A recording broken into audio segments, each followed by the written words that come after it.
Hi, this is Dr. Gregory Sadler. I'm a professor of philosophy and the president and founder of an educational consulting company called Reason.io, where we put philosophy into practice.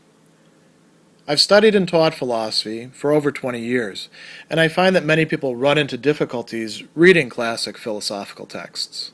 Sometimes it's the way things are said or how the text is structured.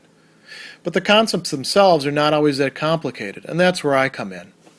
To help students and lifelong learners, I've been producing longer lecture videos and posting them to YouTube. Many viewers say they find them useful. What you're currently watching is part of a new series of shorter videos, each of them focused on one core concept from an important philosophical text. I hope you find it useful as well.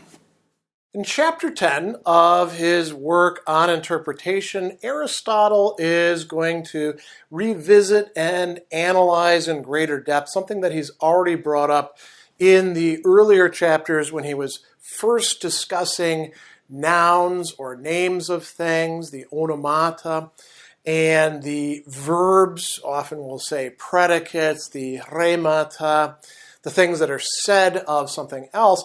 And that topic is what we typically are going to translate as indefinite nouns and verbs or subjects and predicates, and how they work in affirmations or denials, that is, in propositions. So what is he actually talking about there? Just a little bit of review. He gives you some examples. Man, anthropos, not man, uk anthropos, right? Is not healthy, hugein, right? So you've got a verb there. And we can also do this with composites, as he's going to say later on, of the verb to be, enai. We could say that, for example, man is just, right? And that is going to be an indefinite statement. We'll talk about why. And we could also say things like, man is not just. So the not just there is, in a certain sense, indefinite as well. So we can get indefinite, that is unlimited or undefined, aoriston, literally coming from the word for having a kind of boundary or definition, horos, and then the a takes it away. We can say that these are indefinite in positive ways, talking about human being, man, right, anthropos. We don't know which human beings it's actually referring to. Is it referring to the totality of human beings? Is it referring to this particular person over here, perhaps to myself? Or if we're going to say things like not man or is not healthy, we're not actually saying what the thing is. We're just saying what it isn't. And that, does that mean like every single thing that isn't a human being is being designated by that? And now we do talk this way an awful lot in both our ordinary language and sometimes when we are engaging in technical language, but we're not being very precise. So if we say, the human being is a rational animal, are we talking about every single human being? Are we talking about something kind of generic, but perhaps there's some exceptions? Are we talking about that single human being over there? It's indefinite. It's not quite clear what we are talking about. And he says, we've already discussed this a little bit when we looked at indefinite nouns and indefinite verbs. They do in some way signify or denote things, perhaps even single things.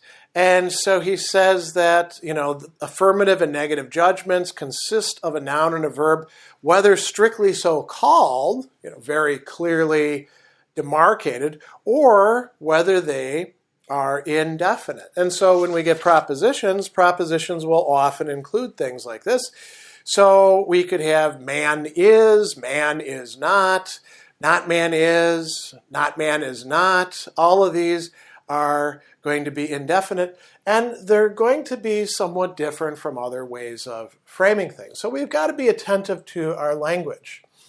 Then he's going to talk about how the kinds of propositions that we call affirmations, kataphases, and denials, apophases, are going to be related to each other. And we could say it's in a looser, now this is not Aristotle's term, but it's in a looser way than with very clearly qualified, quantified, however you want to frame it, distributed is another way, looser manners than when we're dealing with that. So when we actually quantify with terms like all or every, we know that we're talking about the entirety of a class. Every human being is mortal, right? That's an all or every.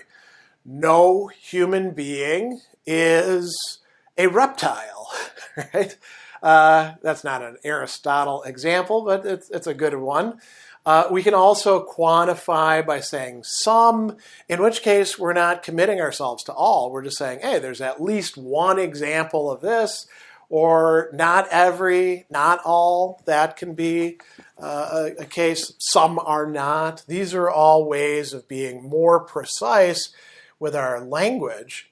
And when we do that, then we get the payoff here in not just on interpretation, but other things where we can say, okay, look, if this statement over here is true, then its contradictory is clearly false, right? Its contrary may or may not be true at the same time. Actually, it can't be true at the same time, but you could have two that are false at the same time. When we don't quantify like that, and we're working with indefinites, it's a little bit hazier, a little bit looser. So for example, can you take these affirmations and negations? Man is just, man is not just. Could both of those be true at the same time? It depends on what you mean by man in that case. If you haven't specified it, yeah, they could be. Man is not just, man is not just. Those could also work. If we say every man is just and not every man is just, okay, now one of those has to be true and the other one has to be false. Every man is not just, not every man is not just. Same thing here, right? And we could say, well, what about something like not man? Not man is just, not man is not just. Well, the laws are not man. They're a human product, right? So technically speaking, we can think of a thing or things, class of things, that are presumably just. Stones, not just, right? As far as we know. Stones are also not man. So you see how these could fit together, and it's kind of looser, right? Now, why is that going to be the case? Well, indefinites are actually, not strictly speaking, universals. We haven't adequately, qualified them to show that they are. We haven't restricted them to show that they are genuine universals applying to an entire class or group of things. And so that's going to, raise some issues for us. A bit later, he's also going to talk about indefinite predicates again. For example, not man, not just. And he says that these are not the same things as negations without a corresponding noun or verb. Now, what does he actually mean by that? Well, so not man is a noun. It doesn't have a verb by itself. But you are seemingly negating something, aren't you? You're saying not the things over here that we call anthropoi or human beings. So all that other stuff over there. But no verb, no proposition, no affirmation or denial. It's not a apophasis, a denial as such. It's negating it in a different way. Same thing with not just or is not just, right? That verb, that predicate, is lacking a noun And so there's no actual negation going on there, he's going to say. And that's, not going to be the case. They're not negations, so we can't treat them as if they already are negations. And then the last thing that he's going to talk about is what we can call, in English, transposition. Here in the Greek, it's metatithemena, right? So to move or place something in the place of something else and then, reverse it that way. Reversing literally the noun, or the nouns rather, and the verbs, the subject and the predicate is how it's translated here. Transposing those doesn't actually change the meaning. In other words, in Greek, it means the same. Tauton semaine. Semaine is to mean or to signify. So transposing, we can retain the meaning of things. And so what's an example of this? If we say man is white, notice that man here is one of these indefinite nouns, right? Man is white. We can transpose it and say white is man, right? Or things that are white are human beings. And he says, if these did not mean the same thing, we would have more negations than one corresponding to the same affirmation. We already showed there was one and one only. So of man is white, the negation is man is not white. And of white is man, if we suppose that it differs in some way, then white is not man, or white is not man, right? And this might seem a rather trivial point, but he's going to say in these sorts of cases, which won't necessarily be every case of indefinite nouns and verbs, it's not going to make a difference to the affirmation, the cataphasis, or the denial, right? Now, the translation here to transpose the subject and predicate makes no alteration in the sense of affirmations and denials.